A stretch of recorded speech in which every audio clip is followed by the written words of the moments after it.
మన లెంత్ ఎంత ఉందో అంత, అంటే 2.5 ఇంచ్ పెట్టుకున్నాం అనుకో, 2.5 ఉండాలి ఇట్లా.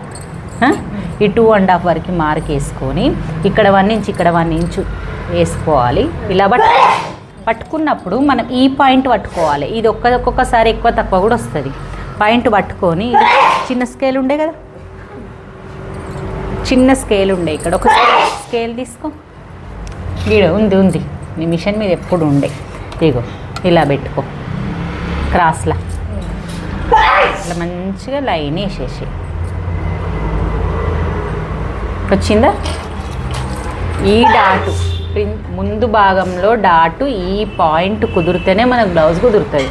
ఇగో ఇలా పెట్టుకొని స్ట్రేట్ మనం ఎండ్ అయ్యేది ఇట్లా పాయింట్ చూసుకోవాలి. ఎప్పుడు అదే పాయింట్ గుర్తుంచుకోవాలి. ఇట్లా స్టార్ట్ చేయాలి మిషన్.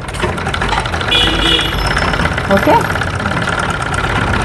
చాలామందికి డౌట్ వస్తుంటుంది, మిషన్ కుట్టేటప్పుడు ఇలా ఎందుకు లాగుతుంది? చిన్న రిపేర్ కదా, రిపేర్ ప్రాబ్లం.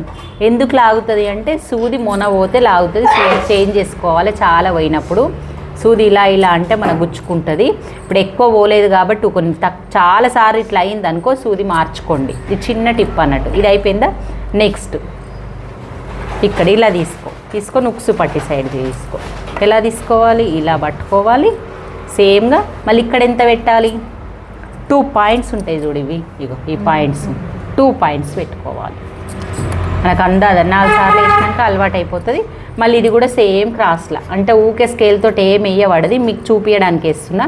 మీకు 2 సార్లు వేస్తే మీకు ఈ కరువు అనేది అర్థమైపోతుంది. ఇట్లాగా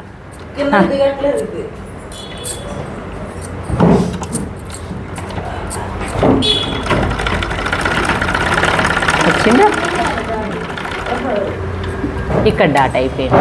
నెక్స్ట్ డాట్ వచ్చేసి ఇది కూడా 2 పాయింట్స్ సేమ్ టేప్లోని. ఈ 2 పాయింట్స్ అంటే పావించ్ అన్నట్టు. ఇలా పెట్టుకొని కొంచెం కొంచెం కొంచెం కొంచెం తగ్గించుకుంటూ ఇక్కడ ఎండ్ చేసేయాలి పాయింట్ దగ్గర. ఇప్పుడు నేను ఇది ఎట్లా వేసినో మీరు అది నాకు అట్లా వేసి చూపియండి. చూడు, షేప్ అనేది కరెక్ట్ వచ్చేస్తుంది. ఇది వేసినా కదా, నాకు ఇది చూపిస్తే నేను నెక్స్ట్ క్రాస్ పట్టి చూపిస్తాను.